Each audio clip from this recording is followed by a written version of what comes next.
Hey everyone, welcome to my sewing room. I'm Lisa from Pink Holly Bush Designs. I am here in Connecticut in my sewing room. I have my cup of tea, Bengal spice, by the way, if you're interested. If you are joining me, if you're here, just say hello in the chat and tell me where you're from. I would like, I might not have anybody here. This is my first time going live on YouTube, but I appreciate you if you are listening in.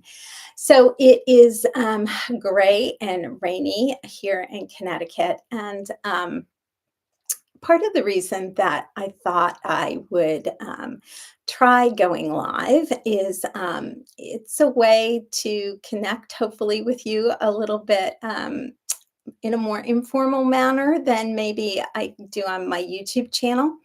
Um, my YouTube channel, for the most part, are tutorials. And so this I sort of envision more as an opportunity to maybe share a little inspiration with you. Oh, let's see. So Sherry is here from Louisiana. Hi, Sherry. Thank you for joining me. I hope it is warmer down there by you than it is up here by me. Diana! Hi, Diana. Oh, Diana is in Virginia and yeah, part of the Cardinal Saga chapter there. And I had a wonderful time visiting them a few years ago. So thank you for joining me. Yeah.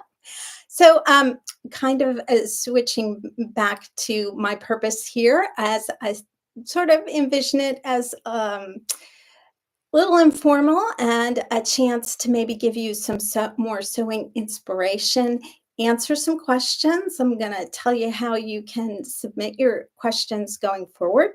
I have one from Mary today, so we're going to answer that. And as I said, give you some inspiration. So today, our inspiration a little bit around wool. Oh, the other thing I was supposed to say is I'm also hoping a lot of times I have things come up that have like a time sensitive nature to them. And so I had two offers that came into my email this morning. So by doing this, I can let you know about that as well. So my plan is that for the next 3 weeks, I will be here at 3 p.m. On Friday, and we'll see how this goes and give it a try. And hi, Tracy. Tracy is in Birmingham. Okay, welcome. Yeah, we'll see how this goes. I kind of evaluate it at the end of the month, but it seemed like a great thing to try on gray and dreary February. So today we're going to talk a little bit about wool. I have some Valentine's inspiration for you at the end. So with that, let's dive in. So the first thing you might see is the coat behind me. That is the Nova coat from Paper Cut Patterns. One of my sewing resolutions this year was to sew some more for myself. And so that is the first thing I finished, and also to use up a little bit more of my stash. So I have had that fabric for over a year and a half and wanted to do the coat. And so finally got a chance to. And let's see, Deborah is here from Ottawa, Ontario. Welcome from Ontario. I am very familiar with Ontario, Deborah. I grew up in Buffalo, New York. So we went over to Canada quite a bit. So welcome. But the Nova coat, sorry, I did not introduce myself. If you do not know me, if you're not familiar with me, I am Lisa, the owner and designer of Pink Holly Bush Patterns, which is a line of children's patterns, most of which include smocking, most of which is designed for knits. But as you can see, I sew for myself. I have two adult daughters. I now have a 1-year-old granddaughter, so I sew for all of them. And so on my channel, I try to cover all of those different things. So back to wool, the Nova coat. I do have a tutorial on how to put the lining in for that. You will find links for everything I'm talking about below this when we're done. And so you can check that out if you're interested. I also have a blog post on why that is a great first coat to try. So if you're interested in either of those things, check those out. Also, this morning in my inbox. Surge Fabric has all of their wool on sale through the month of February, and they had some beautiful wool coatings on sale. So go check them out. The link will be down there as well. Now, if I can't convince you to try a coat, I do really want to encourage you to try sewing with wool if it's not something you regularly do. So even if you're in Louisiana and Alabama, I know it gets um, rainy and damp, and that can feel as cold as being up here in Connecticut. So Anne is here. Hi, Anne from New York. Okay, welcome.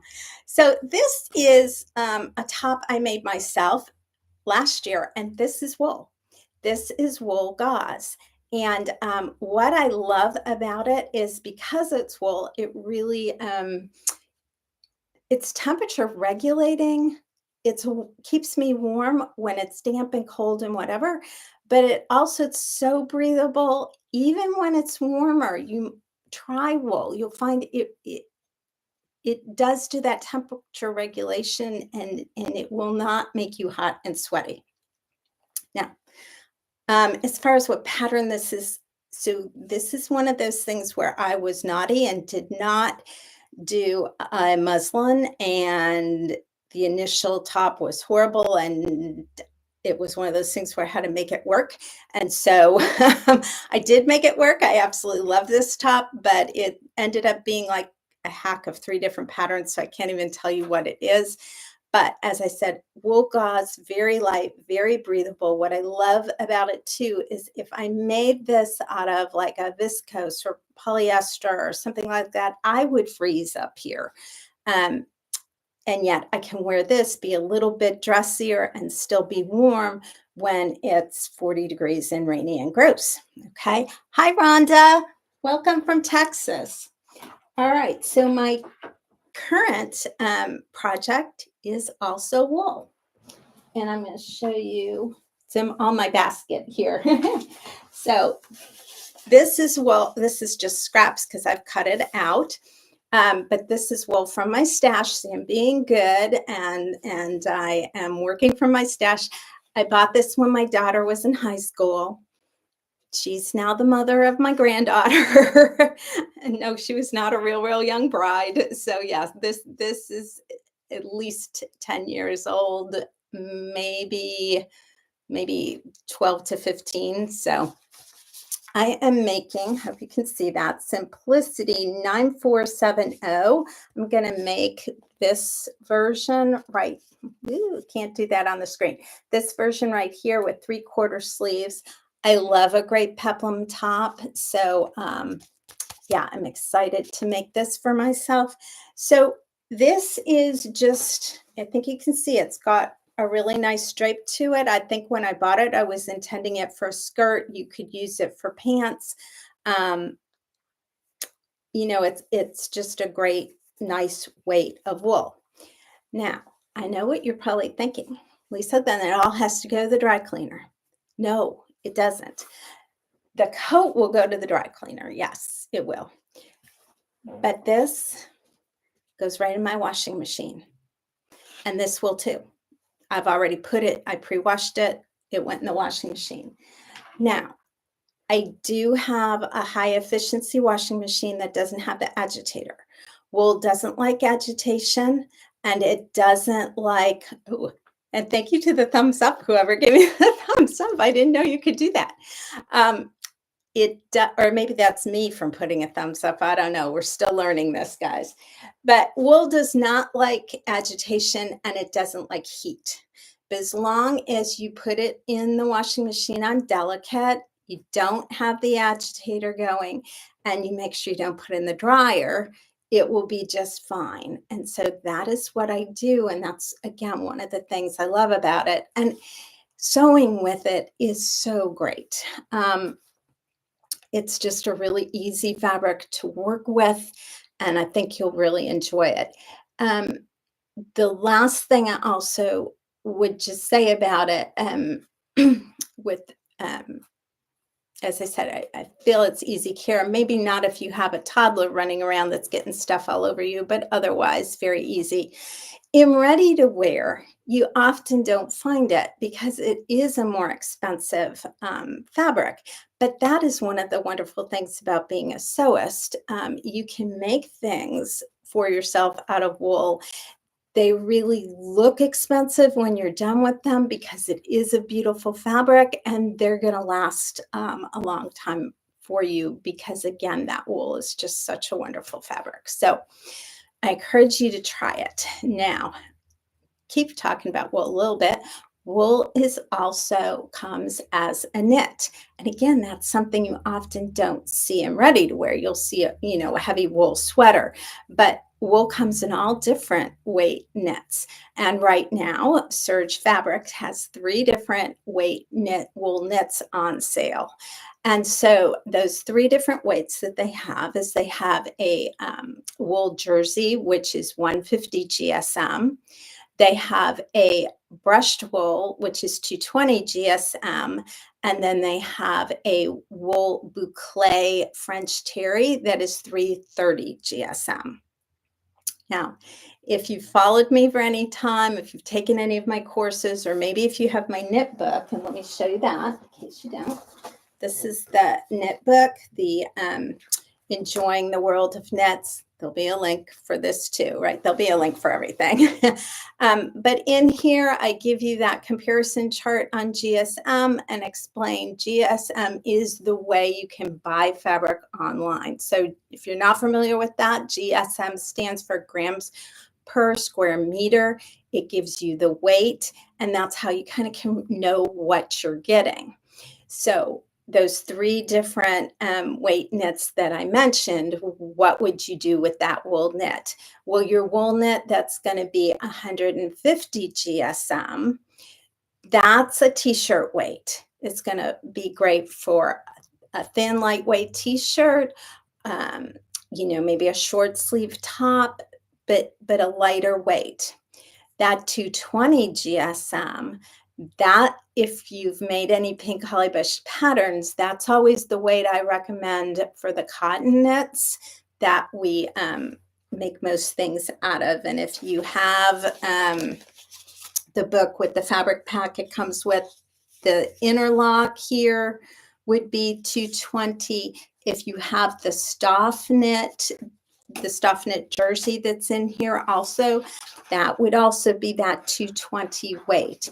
That is a great weight for a long sleeve knit top. That is the weight that I've used for myself for a lot of things that I have made, as well as all the children's clothes that I use. So great multi-purpose. It would make a good t-shirt, but like a beefier t-shirt. It would make a great dress. That weight is kind of that middle of the road that's just perfect for so many things. Now, if you were going to go with the 330, that heavier one, that I also have a video I did just a couple weeks ago on 3 great sweatshirt patterns to try. That is the weight for the sweatshirt, the pullover pattern. That one that's going to be a little bit thicker and cozy to wear inside or outside, that'll go back and forth between inside and outside and handle the different temperatures. So again, there'll be a link. Check that out. So all of those are on sale right now through the end of February. So if you want to give that a try, please, now is the time to do it. I'm sure this month you will find wool on sale at a lot of different online fabric shops. This is when they're kind of clearing the wool out to bring in the spring fabrics. So great time to grab it and to try sewing with this. The hive pullover, that I made 3 of those for Christmas, and it is discussed in that video. It would be perfect in either the brushed wool, the 220, if you wanted it lighter weight, or in the heavier, the 330, if you wanted to give that a try. So check out those, and try sewing with some wool. Now, that kind of brings me into the next thing. The question that Mary asked me and she submitted is she said, what is the best thread to use if you're sewing with knits? Well, that's a very simple answer. You just want to use your all-purpose polyester thread, nothing fancy. So you want that polyester one rather than if you're one of my heirloom sewists that loves using 100% cotton thread, you don't want to use that for your knits, okay? The polyester will have a little bit of give, and so you want to have that. If you're on the serger, I just use the Maxi Lock polyester thread for there too. As far as a brand goes, I usually use Gutermann just because I can, get it at Joann's. And yeah, that is what I recommend for knits. So let me check my that's Mary. Okay, so the next thing I have for you is just a little bit Valentine's inspiration. So yeah, we're talking knits again. So this is a little top that I made for my granddaughter for this year for Valentine's Day. This is the pink holly bush rosebud pattern. This coming Tuesday I'm going to have a video go live that has a whole bunch of different Valentine's ideas for you, including some smocking ideas if you have some time to smock. But if you don't, you can make this in about 2 hours. Okay. And let me, where's Rosebud? Okay. That is Rosebud. Okay. And I made the shorter length. She is walking now, but the shorter length, she'll wear leggings underneath this and just be able to run around. This fabric is from Joann Fabrics. It's their interlock from the Pop line. I do have a video where I review the Joann Fabrics. The interlock I like. It is thicker than the jersey. This is probably that 220. Joann's doesn't tell you, but just from feeling it, this is probably 220. If you get their jersey from the Pop line, that is like that t-shirt weight. That's probably more of the 150 GSM. But if you are looking for other Valentine's Day fabrics, right now knitfabrics.com has all of their Valentine's fabrics on sale. So, and they had a bunch of different options. So jump on over to theirs. I have tried their fabrics and been pleased with them. Again, they are that 220 GSM. You do want to be careful. They also offer the brushed poly, and I would stay away from the brushed poly. I do like the cotton knit, but they have all of those, and they are on sale for right now. So I am trying to think. I think I have covered all of my options. I hope that you have a great sewing weekend and that I can see you again next Friday. Thank you so much for everyone who stopped by and joined me. And if you would like to submit a question, please sign up for my newsletter. You will find the link for that down in the comments as well. I send it out weekly. It usually has some sort of sewing tip. It comes out every Friday. Videos are going live on Tuesday, and I will hopefully see you back here next Friday at 3 o'clock. Happy sewing. Bye-bye.